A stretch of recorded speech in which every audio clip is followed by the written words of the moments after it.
My hunch is that you're going to get fucked.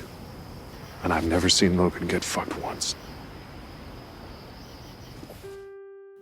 The third season of HBO's Succession has come and gone and left us with many questions about the future of the Roy family and the power structure of Waystar Royco. The third season's finale also left many fans reeling at the betrayal at its conclusion. I'll be the first to admit that I was left shocked at Tom's cunning coup, but as I had more time to stew on Tom's character progression over the show's 3 seasons and comb through past episodes, it became apparent to me that the seeds of Tom's betrayal were sown much earlier on.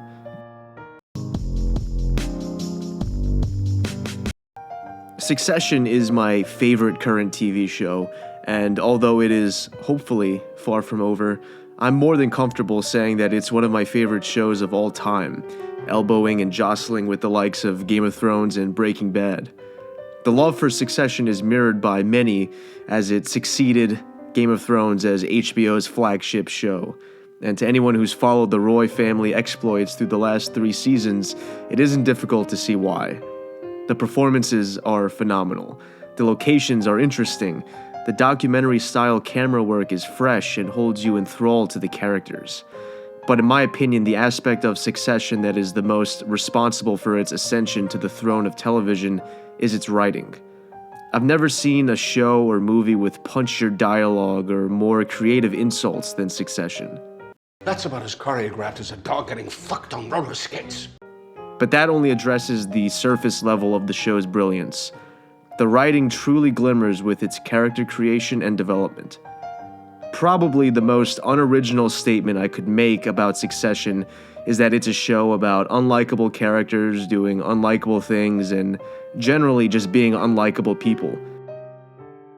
Making note of Succession's paradox of likability has become a cliche, but more often than not, cliches are thrown around to the point of irritation because there lies a kernel of truth within. Instead of using characters as cheap vehicles to drive home points and thinly veiled messages about the corrupting nature of power or the toxic elements of privilege, the writers of Succession strive to craft genuine human beings out of the noxious sludge of corporate America's vampiric elite. We aren't captivated by Succession's heinous troupe of players because we want to vicariously live through their morally gray actions, but because, to a lesser degree, we can relate to some of their struggles and recognize the broad archetypes they represent in the people from our own lives.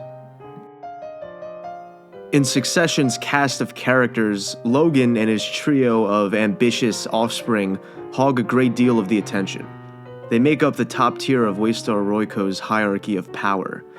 But while some characters like Greg and Tom, who clasp tightly onto the thread of power, may be neglected by their fellow co-workers and family members, they're never neglected by the writers. And that fact is made clearer than ever in light of Tom's betrayal. Tom is an outsider. He and Greg form a tight bond because they both share a similar outsider status, but Tom arguably walks on thinner ice than Greg does due to his lack of Roy blood. This being the case, Tom has always been dependent on the crumbs of acceptance scattered at him from Logan and the rest of the Roys. Tom adopts an agreeable persona that allows him to absorb shockwaves of personal jabs, insults, and humiliation. What is it like to be married to a man with 2 assholes? Tom's persona of agreeableness allows him to mask his inner ambition, but that comes at a very steep cost. That being respect from the Roys, especially from that of Shiv. Shiv cheats on Tom. She floats the idea of them having an open relationship on their wedding night. She belittles him. She suggests throwing him under the bus on the boat. She doesn't discourage the idea of Tom sacrificing himself to go to jail, and she says to his face that, even though I don't love you. Shiv's disrespect of Tom knows virtually no bounds. If we accept what she says about not reciprocating his love as fact, it calls the very purpose of their union into question. how does their marriage serve her interests? How does it serve my interests?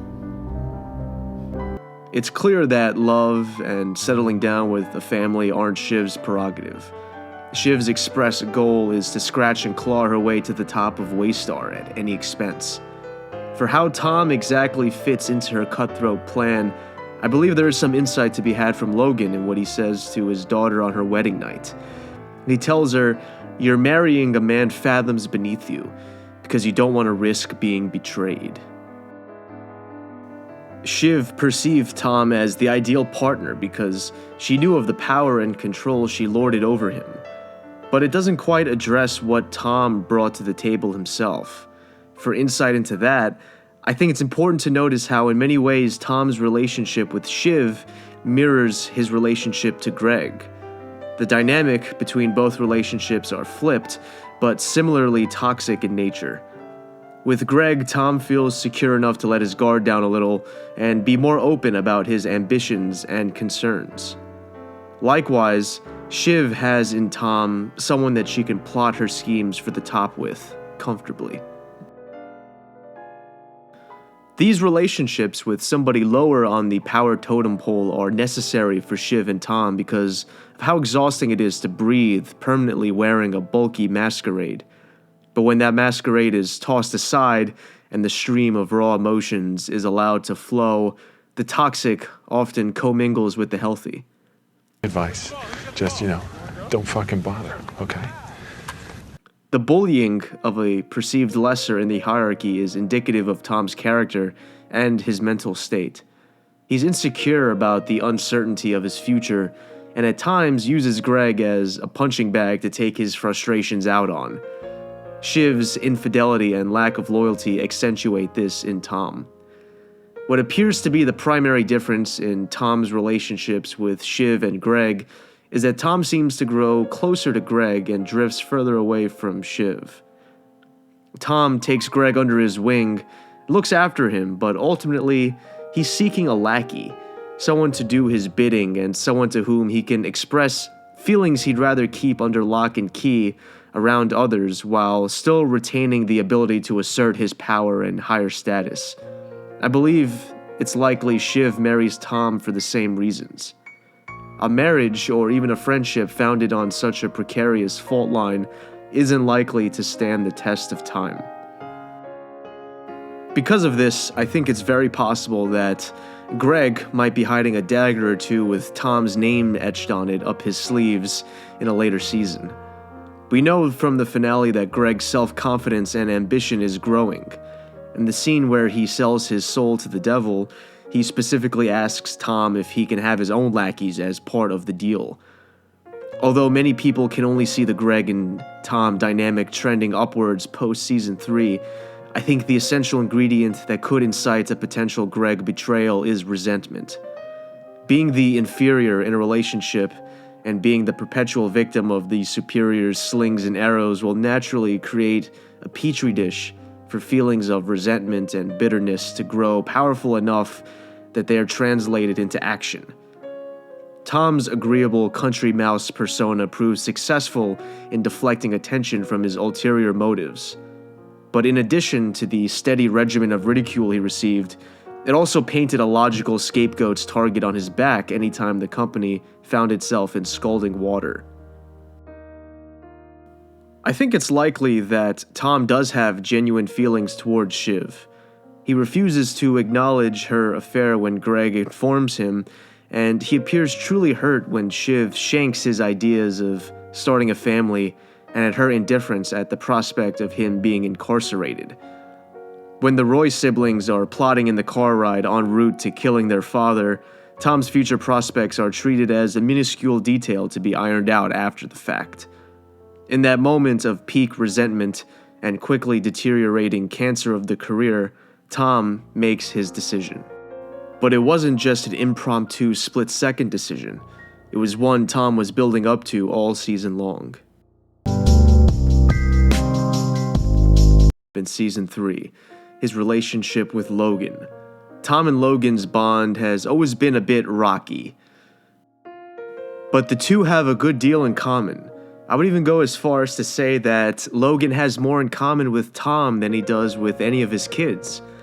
The Roy siblings all operate in the cutthroat corporate world with a sense of entitlement. Gilded abundance is all they've ever known. A reality without it is nearly incomprehensible to them, as we can tell by the absolute state of disarray they find themselves in right before the credits roll on Season 3.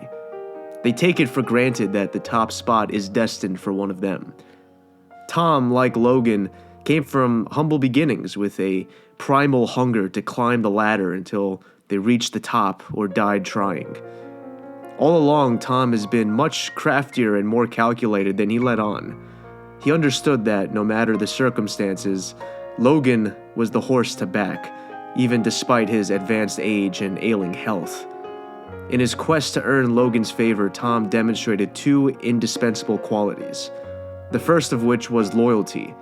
Tom's willingness to fall on the sword and go to jail for Logan earned him major points. But more important to Logan, Tom was willing to put business and the company above all else, even above family. This is the toughest of all of Logan's pre-qualifications to meet. Throughout the show, whenever Logan gets close to choosing his successor, he tests them to see where their first priority lies. Logan decides to not hand the firm over to Kendall in the first episode when he chooses to attend his father's birthday party instead of remaining in the office to close the acquisition deal. And in the finale of the second season, Logan decides to pass on Shiv when, ironically, she sticks up for Tom and pleads for him to not go to jail. Roman gets passed up for a very different reason. To prove yourself an appropriate successor to Logan and to earn his respect, you have to be a killer, even if that entails killing a family member or a spouse. You have to be a killer. Shiv failed to kill Tom. Kendall attempted to kill his father twice, but both times nearly ended up killing himself. In his efforts to escape from the bottom of the top of Waystar's hierarchy, Tom did what was necessary. He made a deal with the devil, and just like Nero, he killed his wife. Season 3 of Succession left the Roy siblings marooned in the middle of an ocean, facing an uncertain future without their birth-given stakes in the company.